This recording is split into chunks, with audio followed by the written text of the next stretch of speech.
estamos ao vivo já, gente. Já? Beleza. Olá, pessoal, boa noite. Sejam todos muito bem-vindos à nossa live de hoje. Eu me chamo Henrico Ramos, sou acadêmico de medicina e faço parte da equipe do Telesaúde UFAM. Hoje viemos aqui, hoje viemos aqui falar de uma temática que tem sido bastante recorrente nos últimos dias, que é o aumento dos casos de dengue aqui no nosso estado. E pensando nisso, o Telesaúde convidou uma pessoa super especial para conversar com a gente. O nosso convidado de hoje, doutor em medicina tropical, doutor Helder Augusto Figueira, formado em biologia pelas Faculdades Integradas do Tapajós, com mestrado em biologia ambiental pela UFPA e chefe do Departamento de Vigilância Ambiental da FVS. Damos as boas-vindas ao nosso doutor Helder Augusto Figueira. Com a palavra, doutor. Olá, pessoal. Boa noite. Primeiro, agradecer o convite, né, da UFAM e da Telemedicina, todo o grupo envolvido, e a você, Henrique, pelo convite. É sempre um prazer ficar falando com a população, tentando contribuir de alguma forma para que a gente, no final de tudo, tenha mais saúde, né? E um tema que você já destacou é um tema muito atual, inclusive é um problema que essa época do ano fica mais evidente, que é a transmissão de arboviroses, né, pelo Aedes aegypti. Certo. Então, para a gente dar início a essa nossa conversa sobre como essa dengue tem aumentado nesses últimos dias aqui no nosso estado, começasse com uma introdução, como é que está a situação do nosso estado hoje com relação a essas arboviroses que estão acontecendo, não só a dengue, mas as outras arboviroses, né, que estão aqui no nosso estado, acho que principalmente decorrente com as chuvas dos últimos dias. É um período que a gente chama período sazonal dessas doenças, né? O Aedes aegypti, que já é um mosquito muito conhecido pela gente, e a gente anualmente, essa época do ano, já sabe, pela questão ambiental, de que a gente vai ter um aumento das notificações. Mas antes disso, eu queria fazer um panorama de 2023, que ainda não acabou, mas já está quase acabando. Sim. Que foi um ano em que a gente teve um aumento expressivo do número de casos de dengue no estado. A gente teve um aumento na ordem de mais ou menos 53%. Já foram notificados no estado do Amazonas até agora, finalzinho de novembro, início de dezembro, mais de 15 mil casos. E acrescentado a isso, os muitos casos que não são notificados, que é uma coisa que a gente sabe, quem trabalha na área de saúde entende, de que muitos casos não chegam até a unidade de saúde e por isso não são notificados. Então, a gente tem uma subnotificação que já é conhecida. Então, a gente teve 15 mil pessoas que precisaram recorrer à unidade de saúde porque se sentiram mal e foram diagnosticadas com dengue pelos sinais e sintomas. Tá?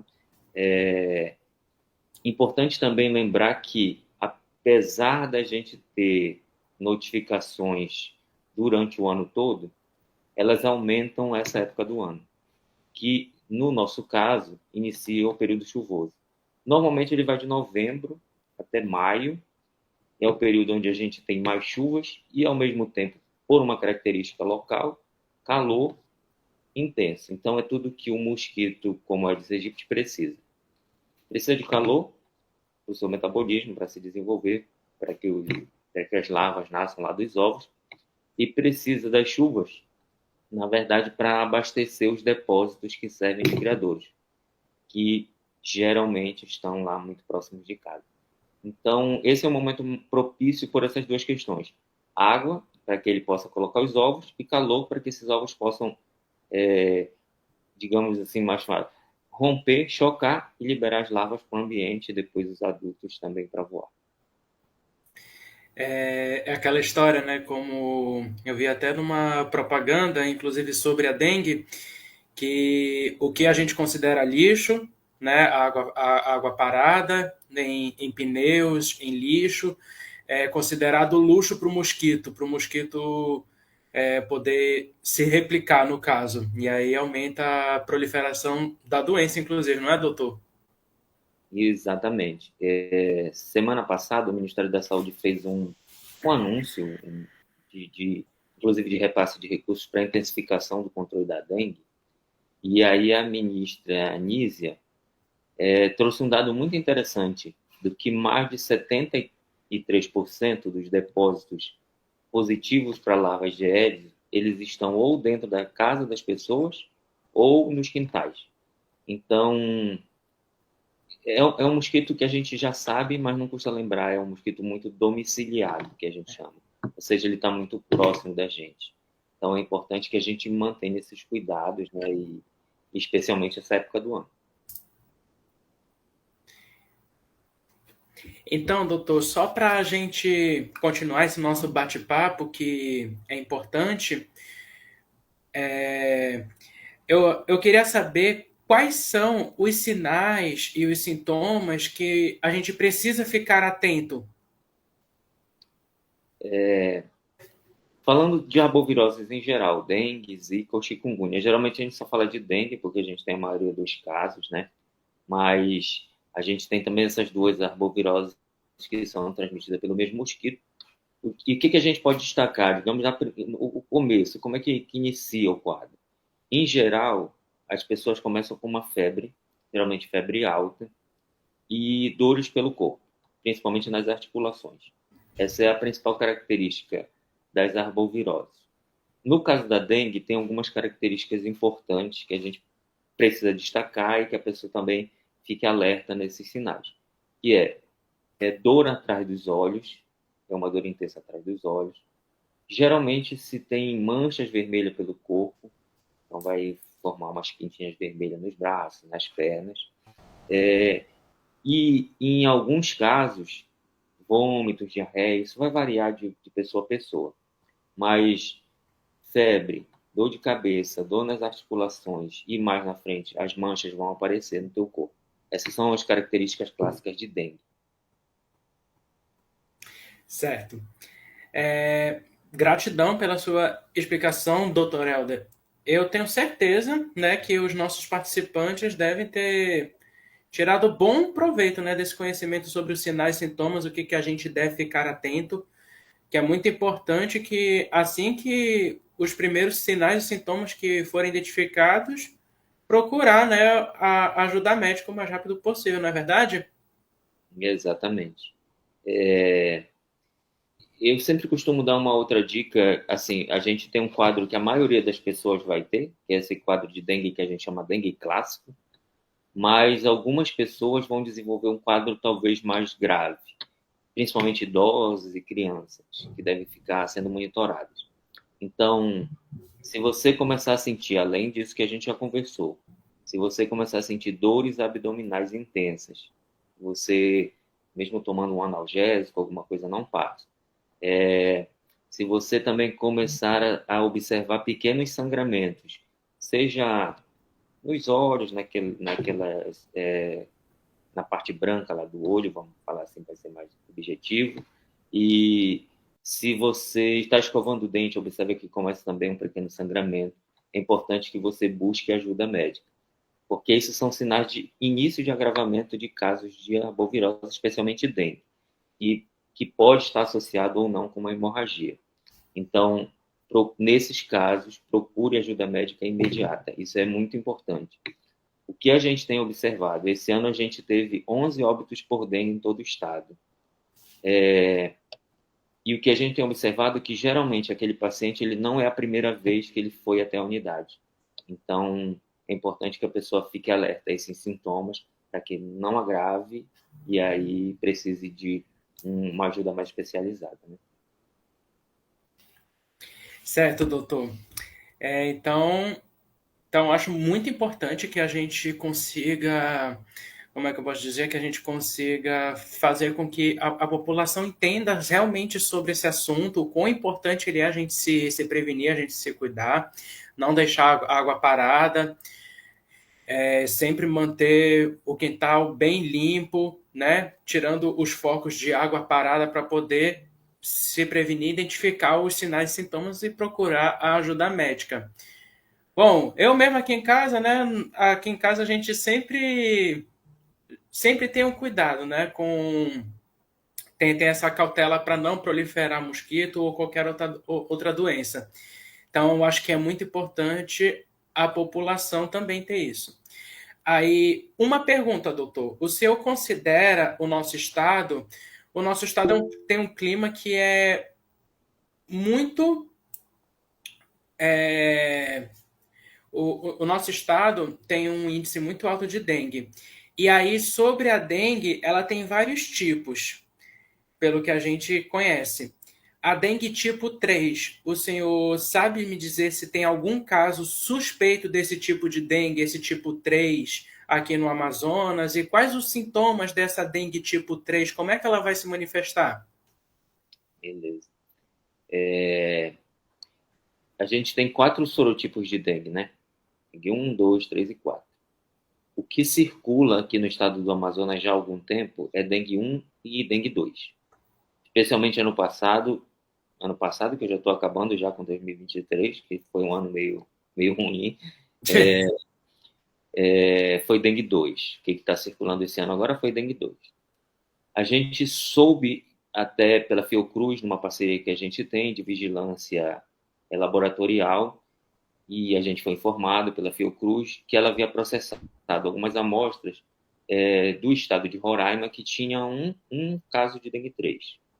No estado do Amazonas, a gente não tem nenhuma notificação desse sorotipo, o que não significa que não vai entrar. Mas, ao mesmo tempo, a gente precisa lembrar que os cuidados são os mesmos. Porque, independente se é dengue 1, dengue 2, dengue 3 ou dengue 4, a forma mais eficaz de você conseguir controlar é eliminando o mosquito, eliminando os depósitos do mosquito. Se você tiver o vírus circulando numa comunidade, mas você não tem o vetor para passar de uma pessoa para outra, você não vai ter um surto, você não vai ter uma epidemia. Então, não é uma transmissão pessoa a pessoa, como era Covid, por exemplo, como é Covid, né? Mas como era na época mais forte da pandemia, onde você tinha que ter todo o cuidado, porque era um contato pessoa a pessoa. Sim. Dengue não, você precisa de uma ponte, essa ponte é o mosquito. Se a gente não tem esse vínculo, se a gente não tem esse vetor, a gente controla a doença. Por isso a gente sempre insiste nessa necessidade de trabalhar junto com a população, e que ela elimine os criadouros, não deixe a sua casa... tem um amigo meu da Fiocruz que fala condomínio de mosquito, não deixe a tua casa virar um condomínio de mosquito, para que você também não tenha dengue, sua família, seus vizinhos. Verdade. Doutor, aproveitando esse gancho que você falou da epidemia de Covid-19, esses termos realmente geram muita confusão, né, na nossa cabeça, endemia, epidemia e pandemia. Aí eu queria saber um pouco do senhor como a diferença principal desses 3 termos, como é que a gente pode diferenciar esses termos. E aí, já aproveitando o gancho, o nosso estado, que tem recorrência de chuvas por conta do clima, conforme o surgimento dos casos de dengue, qual a classificação que o nosso estado está entrando hoje? Endêmico, epidêmico ou pandêmico de dengue? Uhum. A gente tem esses 3 termos, parecem confusos, mas é relativamente fácil. Endemia é uma doença, um agravo que acontece naquele território, vamos dizer, estado do Amazonas. E tem, durante todo o ano, uma certa quantidade dessa doença e é comum que se observem notificações, apesar de algum período do ano ter mais ou ter menos notificação. Isso é uma endemia. Significa que, digamos assim, é comum acontecer naquele território. uma epidemia acontece quando você tem um aumento muito acima do esperado do que era numa endemia, por exemplo. Então, você tem uma quantidade exorbitante de um agravo que não aparecia muito naquele território. Aí você tem uma epidemia. E pandemia você só tem quando esse mesmo agravo já se espalhou pelo mundo todo, em vários continentes ao mesmo tempo. Isso é pandemia, que não é o caso, né? Então, a gente ainda tem dengue restrita em algumas localidades, algumas regiões do globo, onde é mais quente, onde é mais chuvoso. Então, tem algumas características. Mas é bem simples assim de diferenciar. E é importante que as pessoas saibam, né? No estado do Amazonas, a gente considera dengue, zika e chikungunya, que são as três principais arboviroses que circulam aqui, como endemias. Então, são três endemias, porque durante todo o ano a gente vai ter notificações desses agravos em um ou em outro município. Certo, doutor. Uma outra pergunta que a gente gostaria de saber qual é o perfil dos pacientes portadores da dengue? Se a maioria tem comorbidade ou não, e se a maioria desses casos são jovens ou idosos, qual seria a faixa etária que mais predomina, assim? Henrico, a gente fala aqui na FS que dengue é democrática. Aí pense numa doença democrática. Ela não escolhe nada. Então, a gente observa, quando a gente solta um boletim, ou a gente solta um painel informativo aqui epidemiológico, geralmente você vai observar, por exemplo, uma maior ocorrência em mulheres. Já foi questionado outras vezes, mulheres estão mais expostas, não sei o que lá. Aí eu falo assim, eu acho que mulher procura mais o médico. Então, por isso, geralmente, ela tem um pouquinho mais de notificação do que os homens. Porque o homem segura mais, não vai e tal, demora para ir, característica social, cultural, enfim.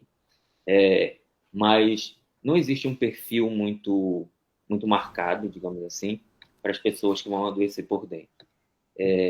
Existe um perfil de pessoas que podem agravar com mais facilidade, né? Como a gente já comentou, que são idosos e crianças, por uma questão geralmente do sistema imunológico, se ainda ou no idoso já é mais frágil, ou na criança ele ainda falta treinar um pouquinho assim para dar uma resposta adequada.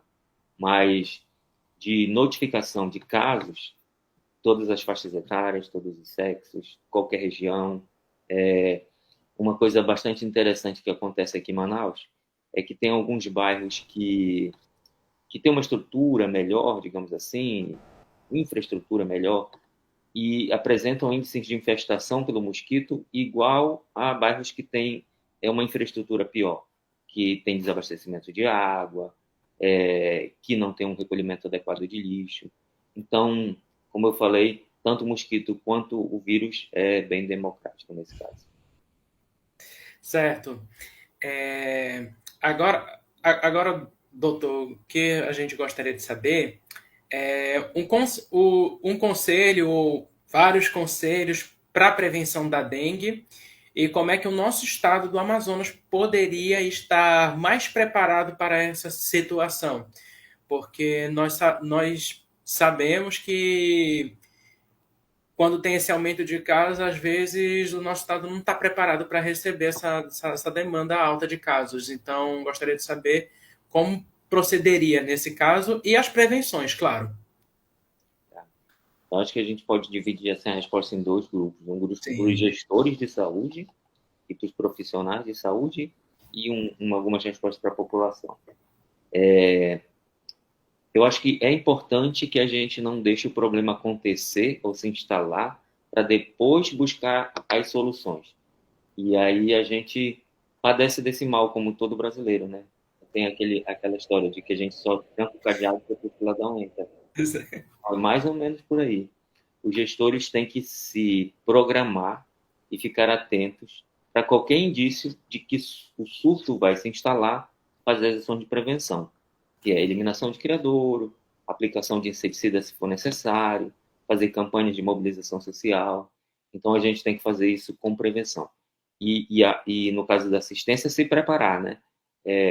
já pensar como é que vai receber essa população que vai adoecer, que possivelmente vai adoecer, instalar leitos para hidratação, que é o que geralmente se precisa para dengue, são cadeiras de hidratação, alguma coisa assim.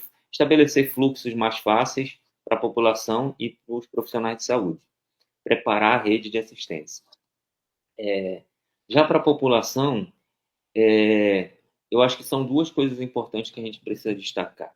A primeira situação a gente tem um programa em parceria com a Fiocruz também, que chama 10 minutos contra a dengue, que diz o seguinte: se você destinar 10 minutos da tua semana, enquanto você está lá no Instagram, tira só 10 minutos do Instagram, e aí vai para lá para o quintal.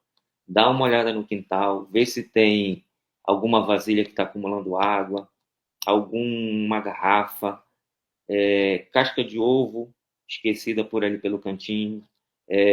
Uma coisa que sempre a gente destacou e que é importante caixa d'água que está destampada. Dá uma olhada em tudo isso. Esse programa chama 10 minutos contra a dengue. Tem um checklist que a gente distribui casa a casa. Usa o checklist, dá uma olhada, e aí você está diminuindo a possibilidade de você ter mosquito lá no seu bairro, lá no seu quadra, enfim, dentro de casa. Isso é uma coisa que a gente sempre destaca. E a segunda coisa que a gente recomenda é que a população procure a unidade de saúde se começar a sentir os sinais e sintomas que a gente já comentou lá atrás. Não aguarde em casa, não fique muito tempo esperando o quadro ficar mais complicado. Procure a unidade de saúde. Dengue não tem remédio, mas é preciso fazer alguns exames diagnósticos, é preciso fazer hidratação adequadamente. Então, procure a unidade de saúde, uma UBS, ou então um SPA, e conduza direito o caso lá para que ele não seja agravado.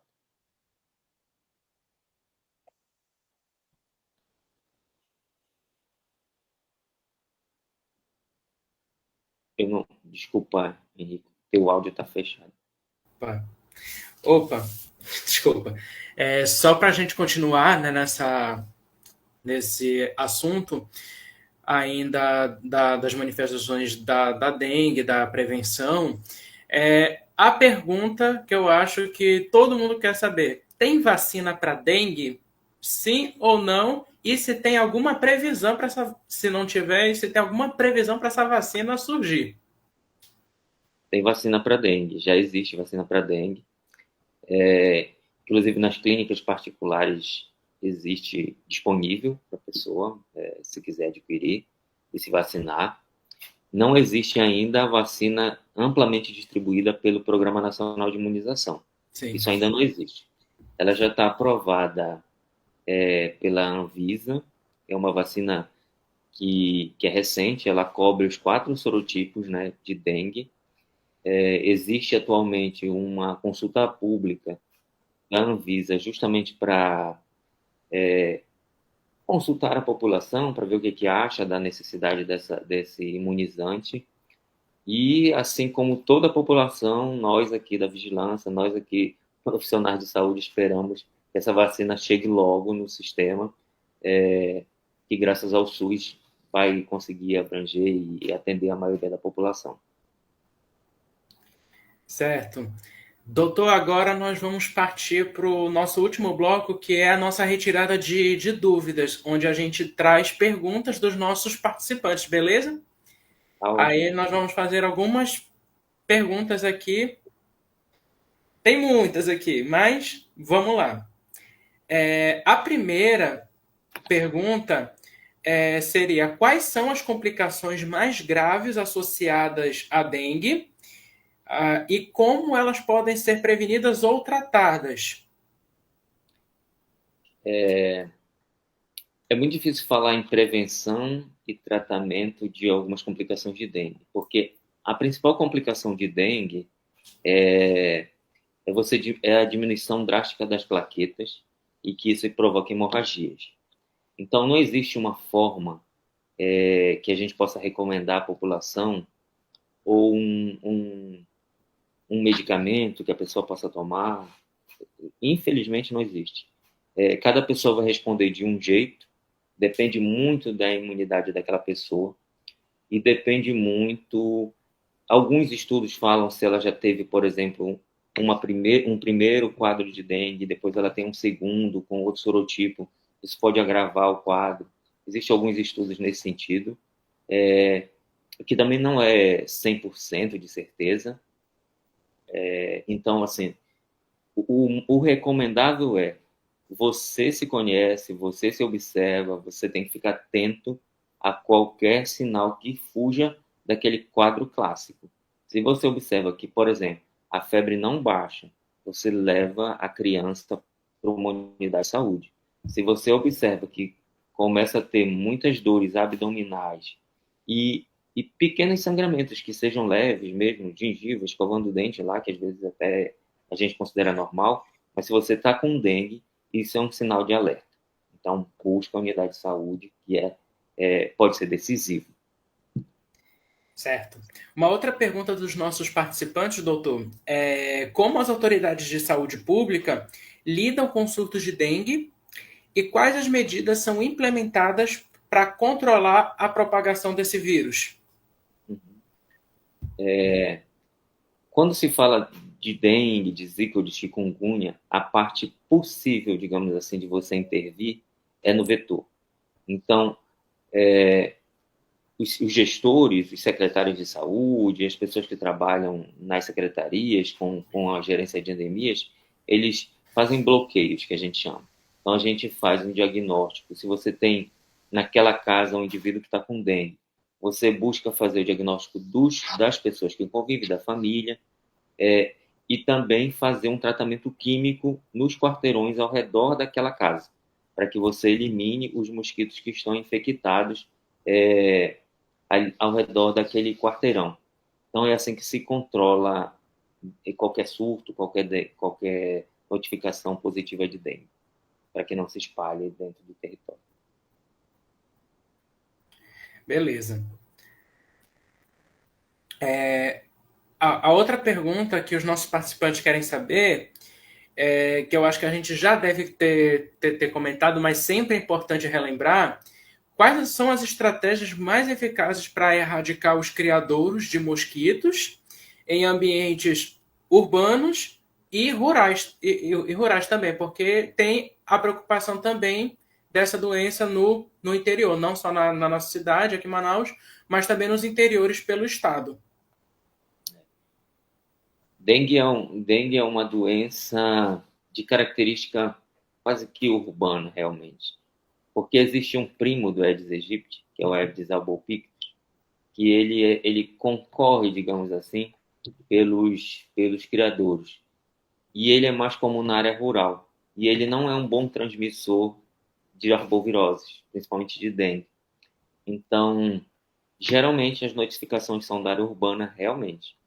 Ocorrem no interior do estado, mas geralmente na área urbana dos municípios do interior. A maneira mais eficiente é você eliminar os depósitos com água parada. A gente parece uma coisa assim que a gente sempre insiste, sempre está falando, mas é porque é o jeito mais eficiente. A gente, quando você vê um caminhão, por exemplo, com inseticida na rua, que é algumas pessoas conhecem como fumacê, isso significa que já tem uma pessoa doente ali naquela área, que nós já estamos tentando matar o mosquito adulto, e para ele parar de picar as pessoas. Então, existe um mosquito infectado que está picando as pessoas e a gente precisa matar esse mosquito. Mas você é muito ineficiente, é muito pontual, porque você consegue matar alguns mosquitos só naquele horário. Então, a gente recomenda, frisa e continua repetindo. A maneira mais eficaz de você controlar as arboviroses é eliminando os criadores do mosquito. Tampa a tua caixa d'água, usa uma tela em cima do tamborão que você está usando lá para ter água para usar no serviço doméstico. Coloca o lixo adequadamente para ser recolhido. Evita dar uma você ter aqueles pratinhos com água embaixo das plantas. Coloca areia no pratinho da planta. Dá uma olhada no comedouro do teu pet, porque também pode ter um depósito se ele fica muito tempo com água parada. Então, é observar, eliminar os depósitos e observar. Beleza, doutor. Tem uma pergunta aqui de uma participante da nossa live que está nos acompanhando aqui. E a Carolina fez a seguinte pergunta: como que a gente diferencia os sintomas da dengue dos sintomas de outras doenças que também são transmitidas pelo Aedes aegypti, por esse mosquito? Uhum. Geralmente não é fácil. E aí, Henrique, você que está estudando em medicina tem uma missão meio árdua, né? Porque não é fácil diferenciar. Inclusive existe uma linha, digamos assim, de médicos e de pessoal da área de saúde que trata isso como síndromes febris agudas, como se fosse uma característica sindrômica e uma síndrome, mas não como uma doença fechar numa ou fechar outra. O que vai fechar mesmo é o diagnóstico laboratorial. E, geralmente, a gente não notifica as arboviroses pelo diagnóstico laboratorial, porque demora muito tempo para sair. Então, a gente dá preferência ao diagnóstico clínico. Então, uma característica interessante que a gente pode diferenciar com mais facilidade é chikungunya. E chikungunya tem uma característica que são dores muito intensas nas articulações. E geralmente nas grandes articulações, do joelho, do cotovelo, e elas são bilaterais. Então, não dói só o joelho direito, vai doer joelho direito e joelho esquerdo. E uma característica que talvez seja mais marcante na dengue são aquelas manchas vermelhas no corpo. Então, aí já dá para diferenciar um pouco, mas não é fácil, porque nem todo paciente vai ter todos os sintomas clássicos de dengue ou de zika ou de chikungunya. Varia de pessoa para pessoa. Certo, doutor. É, Ainda nós temos duas perguntas ainda para gente finalizar. Tem uma pergunta aqui que eu acho de extrema importância, que nós sabemos que a área da saúde sempre está num avanço, né? Sempre vai tendo novas descobertas com novos estudos. E aí, o que a gente quer saber é como que a pesquisa científica ela está contribuindo para o desenvolvimento de vacinas ou também de tratamentos mais eficazes para a dengue. Realmente muito interessante. E doenças como essas arboviroses, a gente precisa lembrar que elas são doenças geralmente dos trópicos, né? Das áreas, digamos assim, menos assistidas do globo. Então, dengue, no caso, não chega a ser uma doença que a gente considera negligenciada, mas são doenças que ainda exigem e necessitam de mais investimentos. De fato, a ciência tem ajudado bastante.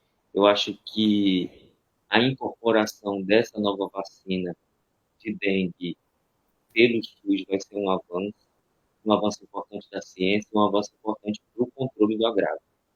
E também estimular as pessoas que estão iniciando agora a carreira científica a estudarem essas doenças, não só dengue ou qualquer outra arbovirose, mas malária, leishmaniose, doenças que afetam a população, e geralmente a população menos abastada, né? Geralmente a população mais negligenciada. Beleza. Doutor, tem mais uma pergunta ainda, que é essa para a gente encerrar, né, esse quadro das perguntas dos nossos participantes. Eu queria que o senhor abordasse a relação, qual é a relação da dengue com o Zika vírus e a chikungunya. A principal relação é o vetor. Então, o mesmo vetor que transmite a dengue é o que transmite as outras duas. Chikungunya e Zika, a gente tem uma notificação muito menor, nem 10% do que a gente tem de dengue corresponde a Zika ou chikungunya, se a gente for comparar. São 19 horas. A gente tem algumas características, como a gente já comentou, mas a principal relação entre elas é o vetor, que têm os mesmos hábitos, que têm a mesma forma de controle. Então, o que a gente poderia deixar de recomendação sempre são aqueles mesmos cuidados de eliminação de depósito, controle do vetor, e sempre que você tiver algum sintoma, buscar aquela ajuda médica, como a gente já comentou algumas vezes aqui durante a nossa conversa. Beleza. Bom, doutor, chegamos ao final da nossa live. Primeiramente, eu gostaria de agradecer em nome do programa Telesaúde UFAM a sua participação, e eu tenho certeza que os seus ensinamentos foram de extrema relevância para a prevenção da dengue no nosso estado. Então, eu queria agradecer em nome do nosso projeto ao nosso programa a sua disponibilidade, né, para hoje. Agradeço também aos nossos ouvintes que participaram desta live do início ao fim, fazendo perguntas e interagindo com o nosso convidado. E para encerrar esse momento, eu vou passar a palavra para o nosso querido doutor Helder para deixar o seu recado final nessa live que foi bastante proveitosa. Mais uma vez agradeço o convite. Henrico, é um assunto que para a gente é muito importante, porque a gente, de fato, precisa ficar atento com essa introdução do tipo 3 de dengue. A gente já vem de um número de casos muito importante, são 15 mil casos, 15 mil pessoas que ficaram doentes, que deixaram de ir para a escola, deixaram de trabalhar, e infelizmente 11 pessoas dessas faleceram. Então, dengue é uma doença que pode agravar, que pode levar a óbito, e a gente não pode considerar como uma doença que já faz parte do nosso dia a dia. Não é assim que funciona. A gente espera que a população trabalhe junto com o serviço público para que a gente controle a doença não só em Manaus, como nos municípios do interior do estado. E a FVS está aqui à disposição sempre.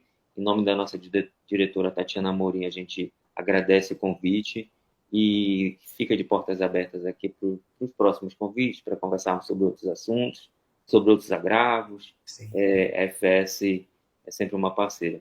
Muito obrigado. Boa noite a todos. Nós que agradecemos, doutor.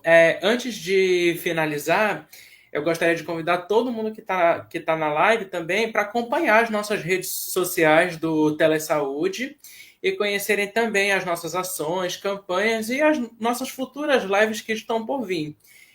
E dessa forma, eu declaro encerrada a nossa live sobre sobre a dengue, a incidência da dengue no nosso estado. E agradeço mais uma vez ao doutor pela sua participação e muito boa noite a todos. Obrigado.